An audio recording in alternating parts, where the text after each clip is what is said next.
पिछले साल कन्याकुमारी से कश्मीर तक हमने यात्रा की।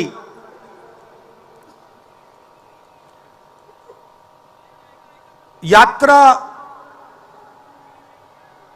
करनी पड़ी। अगर मैं अपने आप से पूछता 2004 में, 2010 में, 2014 में कि मुझे 4000 किलोमीटर कन्याकुमारी से कश्मीर चलना पड़ेगा, मैं ऐसी बात सोच भी नहीं सकता था।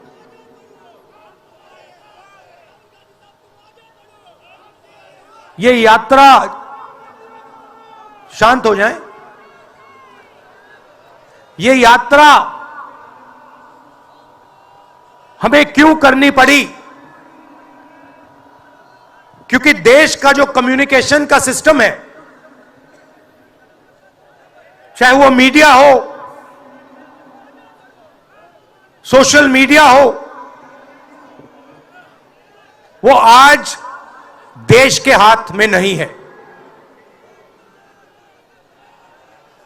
जनता के जो मुद्दे हैं, बेरोजगारी, हिंसा, नफरत, महंगाई, किसानों के मुद्दे,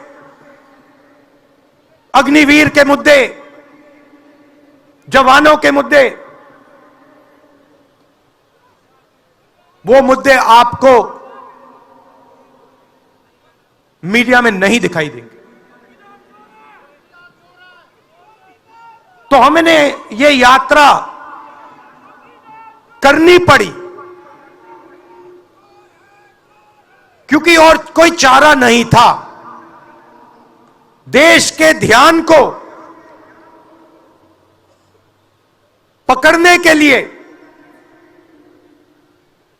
विपक्ष को 4000 किलोमीटर, और सिर्फ राहुल गांधी नहीं चला, यह गलतफहमी में मत रहिए कि ये राहुल गांधी चला है। सब पार्टियों के, सब विपक्ष के पार्टियों के लोग चले, सब नेता आए, हिंदुस्तान का पूरा विपक्ष इन यात्राओं में शामिल हुआ। शरद पवार जी आए, उद्धव जी आए, तेजस्वी आए।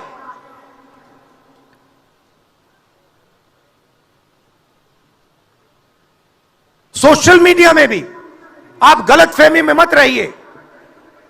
किसी ने कहा कि सोशल मीडिया एक रास्ता है, सोशल मीडिया रास्ता नहीं है। उस पर भी कंट्रोल है। अमेरिका की कंपनियों पर दबाव है।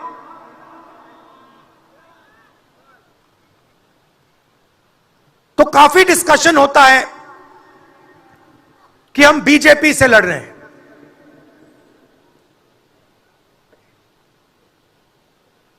लोग सोचते हैं कि हम सब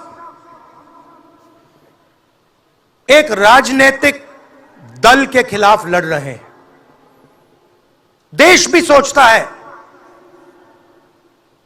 कि ये जो नेता स्टेज पे बैठे हैं, अलग अलग पॉलिटिकल पार्टी से हैं, ये एक राजनीतिक पार्टी से लड़ रहे हैं। ये सच नहीं है, ये गलत है। हम राजनीतिक पार्टी से नहीं लड़ रहे हैं और यह समझने की जरूरत है।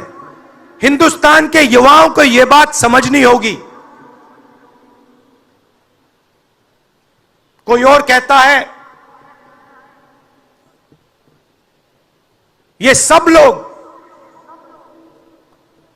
एक व्यक्ति के खिलाफ लड़ रहे हैं, नरेंद्र मोदी के खिलाफ लड़ रहे हैं। नहीं, हम एक व्यक्ति के खिलाफ भी नहीं लड़ रहे हैं। ना हम बीजेपी के खिलाफ लड़ रहे हैं, ना हम एक व्यक्ति के खिलाफ लड़ रहे हैं। एक व्यक्ति को चेहरा बनाकर ऊपर डाल रखा है।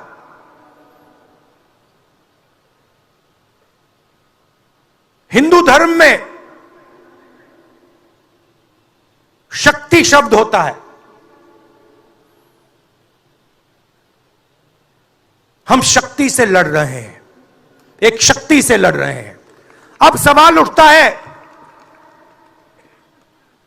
वो शक्ति क्या है? जैसे किसी ने यहां कहा,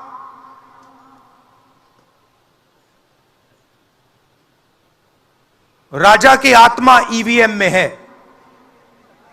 सही है, सही है। राजा की आत्मा ईवीएम में है।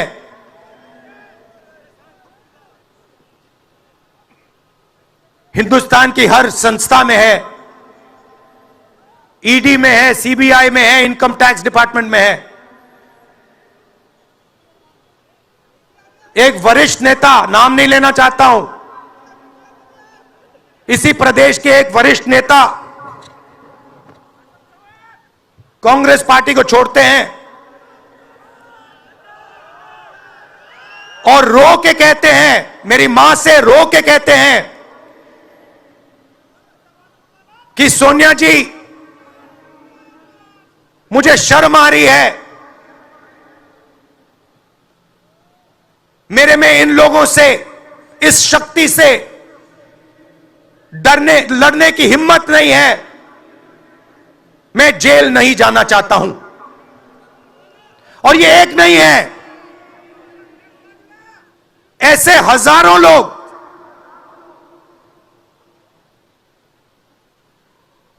डराए गए हैं। क्या आप सोचते हो शिवसेना के लोग, एनसी के लोग ऐसे ही चले गए? नहीं। जिस शक्ति की मैं बात कर रहा हूं, उन्होंने उनका गला पकड़कर उनको बीजेपी की ओर किया है और वो सब डर के गए हैं।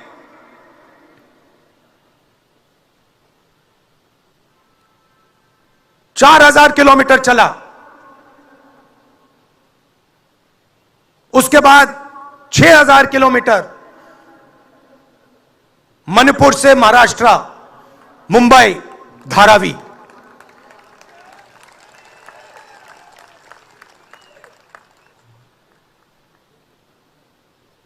क्या मैंने देखा, क्या सुना, मैं आपको समझा नहीं सकता, शब्दों में नहीं बता सकता मैं आपको। बोल रहा हूं तो बात याद आई, मेरे पास एक युवा आता है, जीप पर कूदता है, सिक्योरिटी वाले उसको मारते हैं, दबाकर मारते हैं,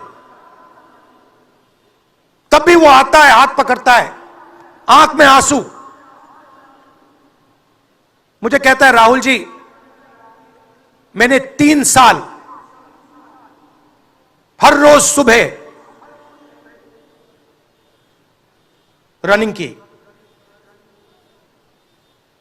पुलअप्स की, पुशअप की, दंड बैठक, सब कुछ मैंने किया।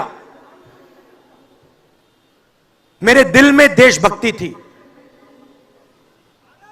मैं चाहता था कि मैं लद्दाख में जाकर, ठंड में जाकर, ठंड में कांपूं, देश के दुश्मनों के सामने कांपूं, और एक दिन अगर मौका बने तो उनकी गोली भी खाऊं। यह मैंने सोचा था। राहुल जी, अग्निवीर लागू कर दिया। मेरे देश ने मुझे धोखा दिया है। नहीं, तुम्हारे देश ने तुम्हें धोखा नहीं दिया, तुम्हारी सेना ने तुम्हें धोखा नहीं दिया, उसी शक्ति ने तुम्हें धोखा दिया है। नरेंद्र मोदी भाइयों और बहनों सिर्फ मास्क है, मुखौटा है। जैसे ये बॉलीवुड के एक्टर हैं, उनको रोल दिया गया है। कि भैया आज सुबह आपको यह करना है, कल आपको यह बोलना है, परसों आप यह करोगे, सुबह उठ के समुद्र के नीचे जाओ, चलो सी प्लेन में उड़ो। 56 इंच की छाती नहीं है, खोखला व्यक्ति है।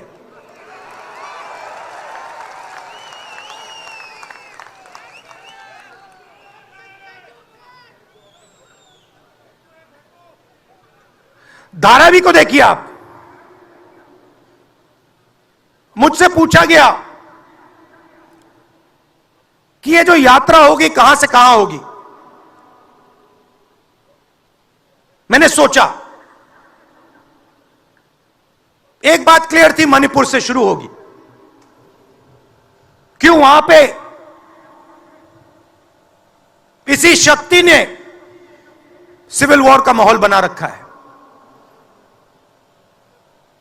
भाई भाई को मार रहा है, गोली मार रहे हैं, तो शुरुआत तो वहां से होगी। और फिर मैंने सोचा,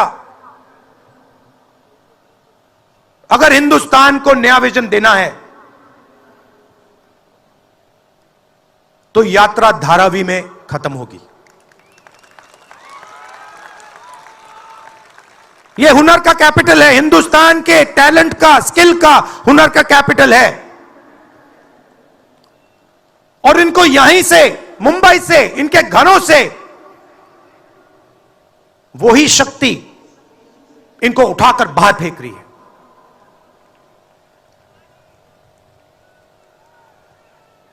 एक साथ मिलकर वही शक्ति इन लोगों की जिंदगी बर्बाद करने में लगी हुई है। मैं आपको इस स्टेज से बता रहा हूं, चाइना में एक शहर है,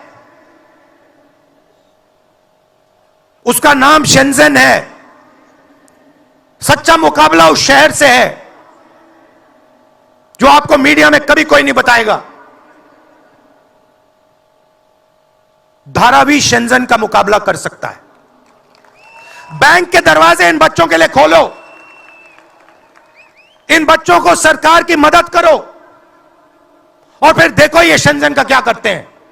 उठा के परे कर देंगे शेंजन को ये लोग। Made in Mumbai, made in Dharavi, made in China को उड़ा के हटा देगा, परे कर देगा। मगर नहीं, 22 लोग हैं यहां पे, 22 लोगों के पास उतना ही धन है जितना हिंदुस्तान के 70 करोड़ लोगों के पास है।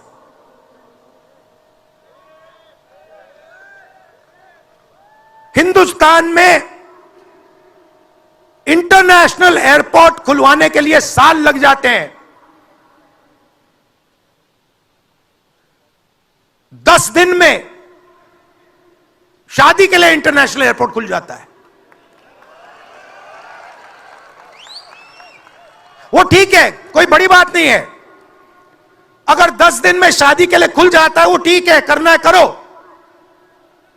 मगर बाकी हिंदुस्तान में भी तो खोलो, बाकी प्रदेशों में खोलो। इन्होंने क्या गलती की है?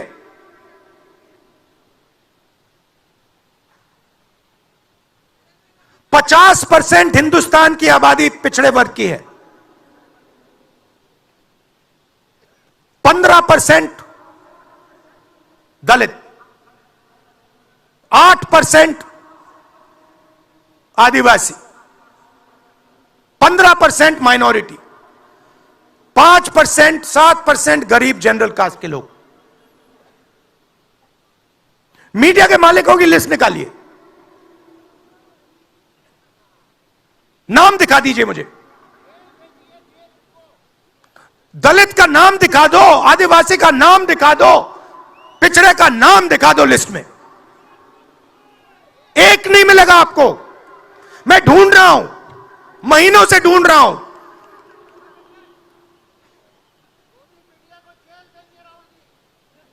इनकी गलती नहीं है बेचारों की। जैसे मोदी जी मुखौटे हैं, जैसे उनका रिमोट कंट्रोल इनका भी है।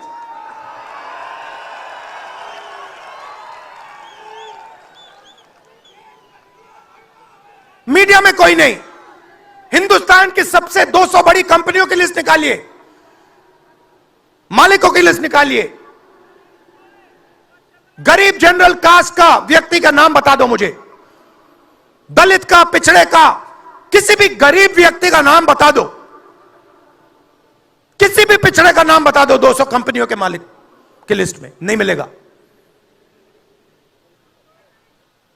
90 अफसर इस देश को चलाते हैं। मैंने सिस्टम अंदर से देखा है, मैं समझता हूं सिस्टम को, इसलिए मोदी जी मुझसे डरते हैं। सब कुछ देखा है मैंने, सब समझता हूं। मैं अंदर बैठता था उसमें, सालों में अंदर बैठा हूं। कोई नहीं छुप सकता मुझसे, और मुझे दबा भी नहीं सकते हैं। मोदी जी को दबा सकते हैं। तो 90 लोग हैं, उसमें 3 पिछड़े हैं, 3 दलित, 1 आदिवासी।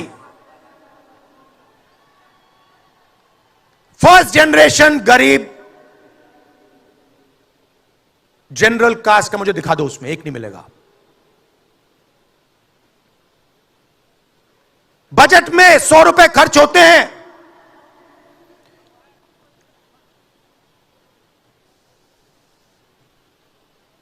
पिछड़े, दलित, आदिवासी सबको मिला दो, 6 रुपए का निर्णय लेते हैं।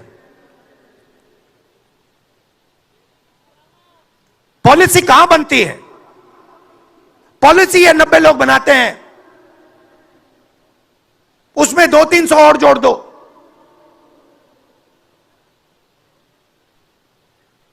उसमें 50-60 अरबपति जोड़ दो।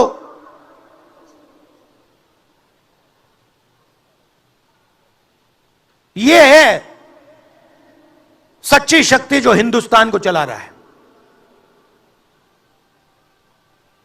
और इससे आप कोई नहीं बचेगा, आप में से कोई नहीं बचने वाला। यहां किसी ने ईवीएम की बात की, मैं आपको बता रहा हूं, ईवीएम के बिना नरेंद्र मोदी चुनाव नहीं जीत सकता है। इलेक्शन कमीशन से हमने कहा कि एक काम कीजिए, विपक्ष की पार्टी को यह मशीनें दिखा दीजिए, खोल के हमें दिखा दीजिए ये कैसे चलती हैं, हमारे एक्सपर्ट्स को दिखा दीजिए। इलेक्शन कमीशन नहीं दिखाता। फिर हमने कहा देखिए, इसमें से कागज निकलता है, वोट मशीन में नहीं है, वोट कागज में है। ठीक है, आप मशीन चलाइए, मगर कागज की भी गिनती कर दीजिए। इलेक्शन कमीशन कहता है नहीं, कागज की गिनती नहीं होगी। क्यों नहीं होगी? कैसे नहीं होगी?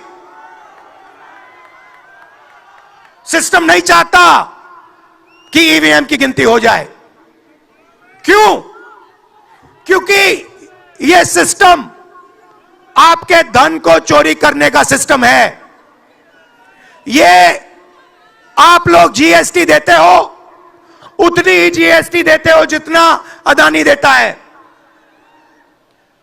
18% शर्ट पे देते हो, उतनी वो देता है। उसकी आमदनी लाखों करोड़ रुपए, आपकी 50,000 रुपए। और फिर देखो पैसा कहां जाता है। कोई भी स्कीम देख लो, फसल बीमा योजना देखो, 35,000 करोड़ रुपए 16 कंपनियों को जाता है। उसमें आपको एक दलित नहीं मिलेगा, एक पिछड़ा नहीं मिलेगा, एक गरीब नहीं मिलेगा। कानून ये 90 लोग बनाते हैं। पैसा जाता है 16 कंपनियों में। और जब हमारे किसान कहते हैं ओला गिर गया, बारिश हो गई, बर्बाद हो गए, वो कहते हैं भैया नहीं, तुम्हें मुआवजा नहीं मिलेगा, ये तुम्हारा है ही नहीं, तुम्हें कैसे मिलेगा, मर जाओ जाके। नरेंद्र मोदी जी का काम आपके ध्यान को भटकाने का है।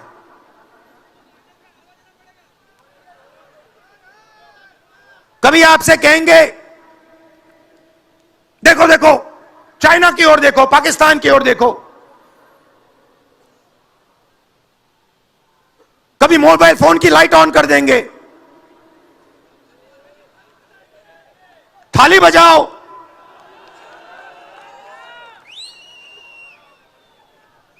कभी कहेंगे देखो मेरा अपमान कर दिया, जैसे अभी किसी ने उनकी पत्नी के बारे में बोला, अब कहेंगे देखो मेरा अपमान कर दिया, ध्यान भटकाने के लिए। अब देखना होगा।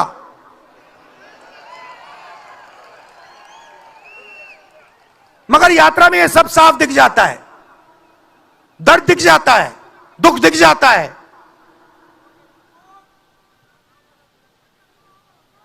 चालीस साल से सबसे ज्यादा बेरोजगारी हिंदुस्तान में आज है। मीडिया में आपको एक मिनट के लिए नहीं दिखता।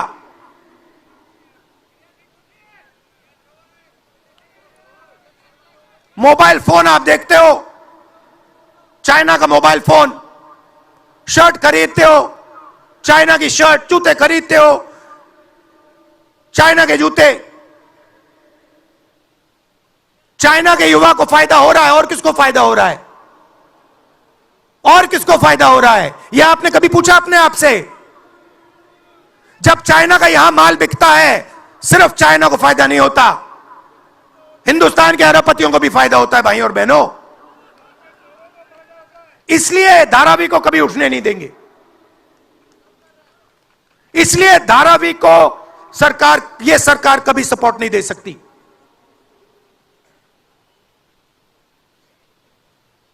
पूरा सिस्टम कंट्रोल में है।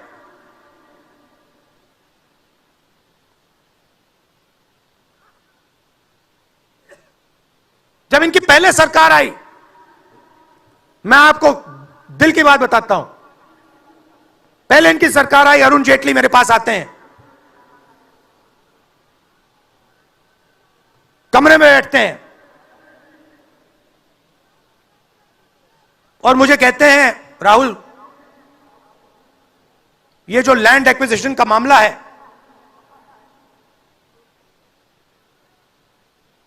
तुम इस पर मत बोलो। क्यों नहीं बोलूं? जनता का मामला है। अगर बोलोगे तो तुम्हारे ऊपर हम केस लगाएंगे। लगाओ केस, मुझे कोई फर्क नहीं पड़ता। क्या कर लोगे मेरा? ईडी वाले आए, 50 घंटे बैठा दिया,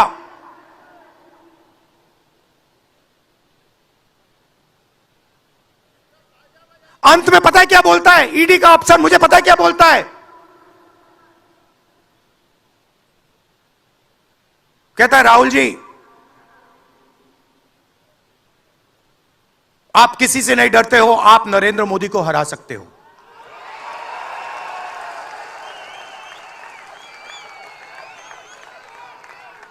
ईडी का अफसर बोलता है मुझे।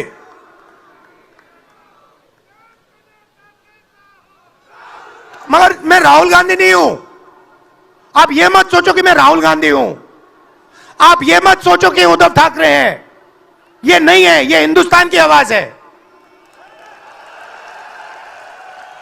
आप देखिए, हर प्रदेश से यहां लोग बैठे हैं, हर व्यक्ति ने अपनी यहां बात रखी। स्टालिन जी ने अपनी बात रखी,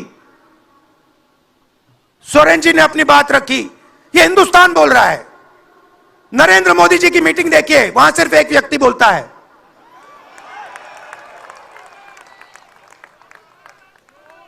गडकरी जी परे हो जाते हैं, माला के बाहर निकाल देते हैं उनको। इसलिए हमने इसको इंडिया गठबंधन नाम दिया है। यह हिंदुस्तान की रक्षा कर रहा है। ये सब लोग डरे नहीं हैं। ये सब लोग उसी सिस्टम का मुकाबला कर रहे हैं। आज नरेंद्र मोदी के पास भ्रष्टाचार की मोनोपोली है।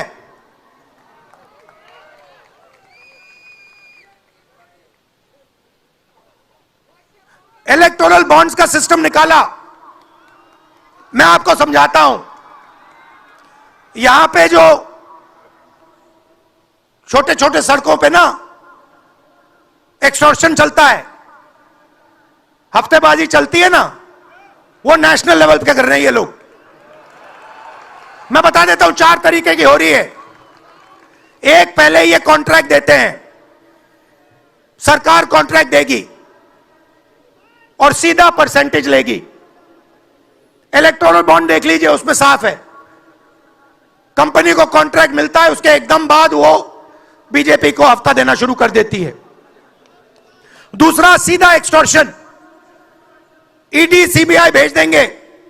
जैसे यहां पे मुंबई का एयरपोर्ट इनको चाहिए था, ईडी सीबीआई भेजी, एयरपोर्ट किसी और को पकड़ा दिया, सीधा एक्सटॉर्शन। तीसरा, शेल कंपनी, जैसे यहां भी किसी ने कहा, अंबेडकर जी ने कहा, कंपनी की प्रॉफिट ही नहीं है और उससे ज्यादा पैसा वो बीजेपी को दे रही है। और चौथा, कॉन्ट्रैक्ट देने के पहले पैसा दो, कॉन्ट्रैक्ट लो। देखिए, मैं आपको एक बात कहता हूं, यहां मुंबई में किसी भी गुंडे को आप सीबीआई, ईडी और इनकम टैक्स पकड़ा दो, ठीक है, वो हो रहा है, वो ही हो रहा है। एक व्यक्ति ने इनको पकड़ रखा है, उनके पीछे एक और शक्ति है, वो कह रही है भैया आप देखो हमें ये एयरपोर्ट चाहिए। आपका एयरपोर्ट मुंबई का एयरपोर्ट है ना, आपने तो देखा, सीबीआई की इंक्वायरी हुई और उसके एकदम बाद मुंबई एयरपोर्ट अदानी जी को मिल गया। तो मैं आपसे कह रहा हूं कि इससे आपका नुकसान हो रहा है। नोटबंदी की, जीएसटी लागू की, जो हिंदुस्तान का रोजगार का सिस्टम था उसको खत्म कर दिया। चाहते हैं कि यहां सिर्फ 20-25 कंपनियों का राज हो। चाहते हैं कि ये जब छोटा धंधा चलाते हैं, सब्जी बेचते हैं, छोटे छोटे दुकानें चलाते हैं, चाहते हैं कि ये सब खत्म हो जाए और एक के बाद एक इनको खत्म कर रहे हैं। स्मॉल और मीडियम मैन्युफैक्चरिंग जो है उसको सबको खत्म कर रहे हैं। यही लोग तो चाइना का मुकाबला कर सकते हैं। जो स्मॉल और मीडियम इंडस्ट्री है वही तो चाइना का मुकाबला करेगी, वही तो देश को रोजगार देगी। उस नींव को उड़ा रहे हैं। और आपको खड़ा होना पड़ेगा। आपके बिना काम नहीं बनने वाला। आप हो भारत माता, आप सब भारत माता हो और आपकी जिम्मेदारी बनती है, हमारी जिम्मेदारी है, मगर देश के युवाओं की भी जिम्मेदारी बनती है।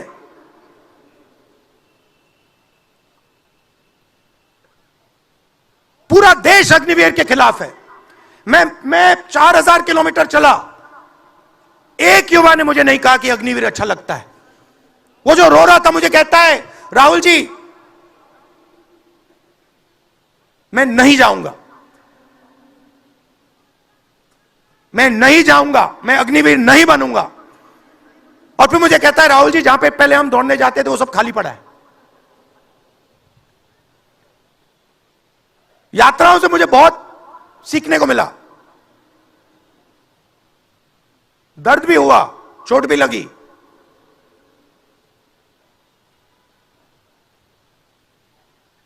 मगर जो प्यार मिला, दिल से जो प्यार मिला,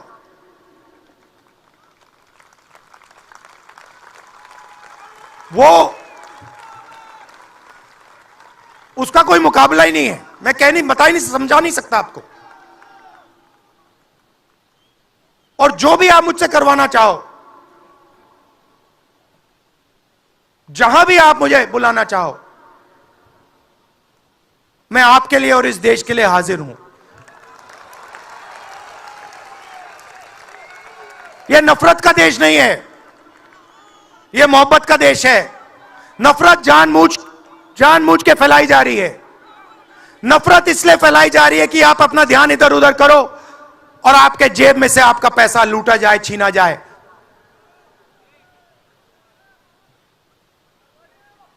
तो नफरत को नहीं फैलने दो। जैसे यात्रा से मैसेज निकला, हिंदुस्तान के दिल से मैसेज निकला,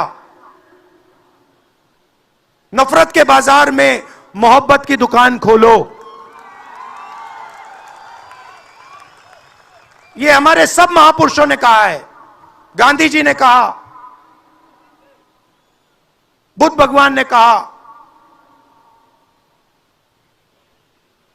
राम जी ने कहा, यही कहा। अगर राम का, बुद्धा का एक ही मैसेज है, नफरत के बाजार में मोहब्बत की दुकान खोलो। धन्यवाद।